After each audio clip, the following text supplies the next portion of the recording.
चंदनपुर गांव में गोपाल नाम का एक बेहद गरीब लेकिन ईमानदार आदमी रहता था। वह एक टूटे फूटे ठेले पर मटन करी बेचकर अपना गुजारा करता था। गांव के सरपंच का बेटा रामू बहुत घमंडी था और उसे गरीबों का मजाक उड़ाने में बद्धा मजा आता था। अरे ओ भिखारी गोपाल, ये ले 10 रुपए। आज की तेरी कमाई तो हुई नहीं होगी, कल हवेली आकर हमारी जूठन ले जाना, तेरा पेट भर जाएगा। मालिक, मैं गरीब जरूर हूँ लेकिन मेहनत की खाता हूँ। मुझे आपकी जूठन नहीं चाहिए। ऊपर वाला मेरी मेहनत का फल एक दिन जरूर देगा। रामू गुस्से से पैर पटकता हुआ हवेली चला गया। दिन ढलने के बाद खाली हाथ और उदास मन से गोपाल गांव की नदी पर अपने पतीले धोने पहुंचा। बर्तन साफ करते करते वह रोने लगा और खुद से बातें करने लगा। हे भगवान, ये कैसी परीक्षा ले रहा है तू मेरी। दिन रात भट्टी के सामने पसीना बहाता हूँ, पूरी ईमानदारी से सबसे ताजा मटन करी बनाता हूँ, फिर भी मेरे पतीले ऐसे ही भरे रह जाते हैं और मेरी जेब खाली की खाली। रामू बाबू ठीक ही कहते हैं, शायद मेरे जैसे गरीब की किस्मत में जिंदगी भर ठेले पर धक्के खाना और लोगों के ताने सुनना ही लिखा है। आज की कमाई तो कुछ हुई नहीं, घर जाकर बच्चों को क्या मुंह दिखाऊंगा। आज फिर उन्हें आधी रोटी खाकर ही सोना पड़ेगा। हे ऊपर वाले, अब तू ही मेरी मदद कर। गोपाल बर्तन धो ही रहा था कि अचानक नदी के गहरे कीचड़ में उसका हाथ किसी बहुत भारी चीज से टकराया। उसने पूरी ताकत लगाकर उसे बाहर निकाला। अरे ये क्या चीज है? मुझे लगा नदी का कोई बड़ा पत्थर होगा, लेकिन ये तो एक चमचा है। पर इतना बड़ा और भारी चमचा मैंने आज तक किसी बावर्ची के पास नहीं देखा।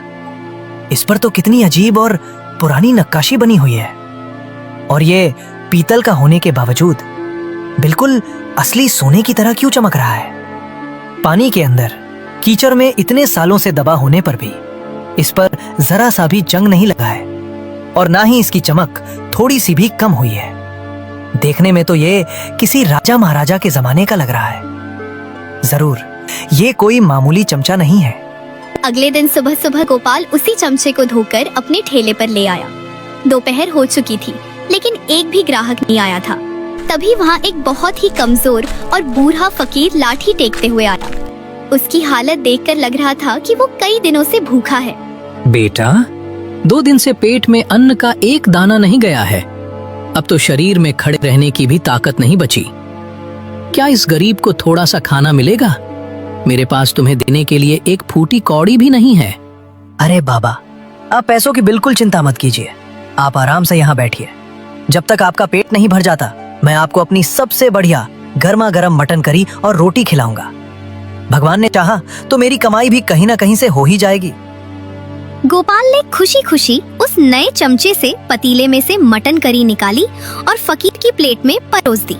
फकीर दुआएं देते हुए खाना खाने लगा, लेकिन जैसे ही गोपाल ने मुड़कर अपने पतीले की तरफ देखा, उसकी आंखें फटी की फटी रह गईं। अरे बाप रे, ये चमत्कार कैसे हो गया? मैंने तो अभी इसमें से बाबा को खाना निकाल कर दिया था। पतीला तो आधा खाली था। ये अचानक गर्मा गर्म मटन करी से पूरा लबालब कैसे भर गया? कहीं ये सब इस नए चमचे का कमाल तो नहीं? सच में ये कोई मामूली चमचा नहीं बल्कि कोई जादुई चमचा। देखते ही देखते गोपाल की जादुई मटन करी और उसकी दरिया दिली की बात पूरे गांव में फैल गई। उसके ठेले पर सुबह से रात तक लोगों की भारी भीड़ लगने लगी। यह देखकर सरपंच का घमंडी बेटा रामू जल भुन गया। ये क्या तमाशा है? कल तक जो 2 कौड़ी का गोपाल मेरे आगे गिड़गिड़ाता था, आज उसके ठेले पर इतनी भीड़ कैसे? मैं इस भिखारी को इतनी आसानी से अमीर नहीं होने दूंगा। रामू से गोपाल की तरक्की बिल्कुल बर्दाश्त नहीं हुई। उसने तुरंत हवेली जाकर अपनी चालाक बहन चंपा के साथ एक बहुत ही घटिया चाल चली। चंपा, वो सड़क छाप मटन करी वाला गोपाल रातों रात अमीर बनता जा रहा है। तू एक काम कर, रोज उसके ठेले पर जा और उससे झूठे प्यार का नाटक कर। उसे अपने जाल में ऐसा फंसा कि वो पागल होकर खुद अपनी इस कामयाबी का राज तुझे बता दे। बस इतनी सी बात भैया, आप बिल्कुल फिक्र मत करो। उस सीधे सादे और बेवकूफ गोपाल को तो मैं अपनी मीठी मीठी बातों के जाल में ऐसा फंसाऊंगी कि वो अपना सारा राज मेरे सामने खुद उगल देगा। आप बस देखते जाओ। अगले दिन से ही चंपा सज धज कर रोज गोपाल के ठेले पर जाने लगी। अपनी मीठी बातों से उसने सीधे सादे गोपाल को अपने झूठे प्यार के जाल में फंसा लिया।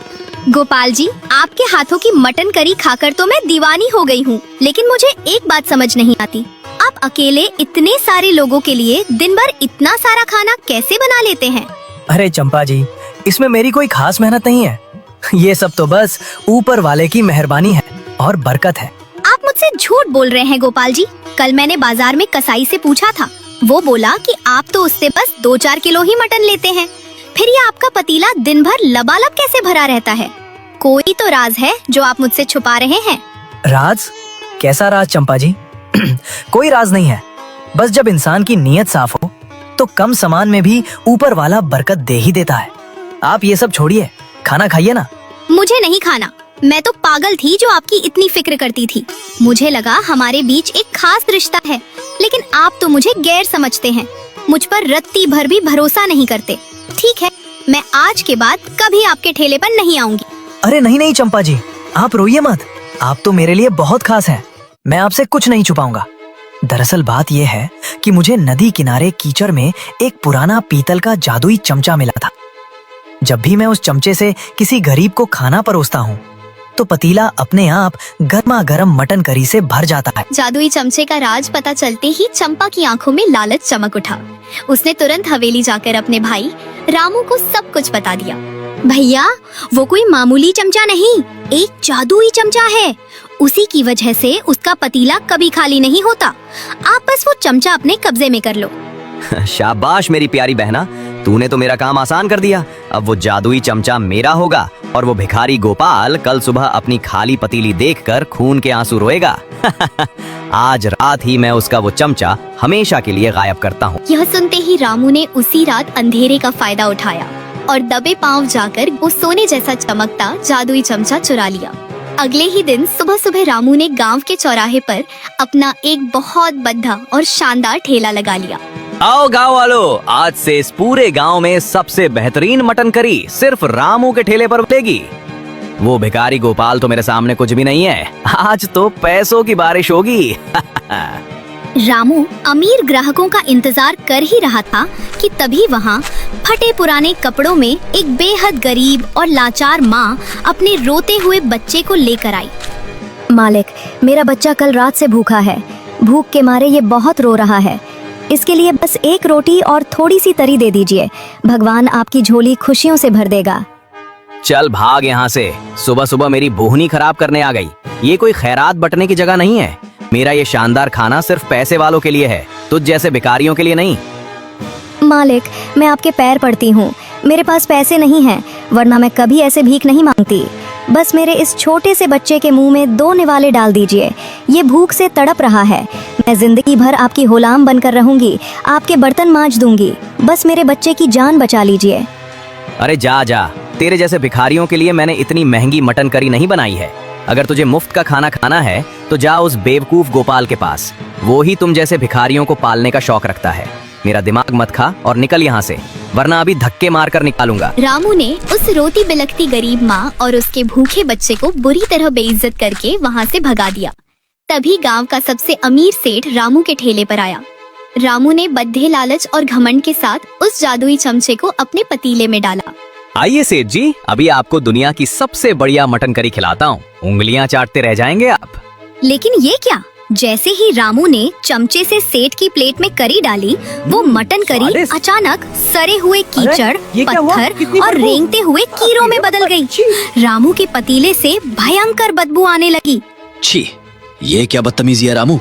तू मुझे कीचड़ और कीड़े खिला रहा है? सरपंच का बेटा होकर सड़कों पर लोगों की जान से खेल रहा है।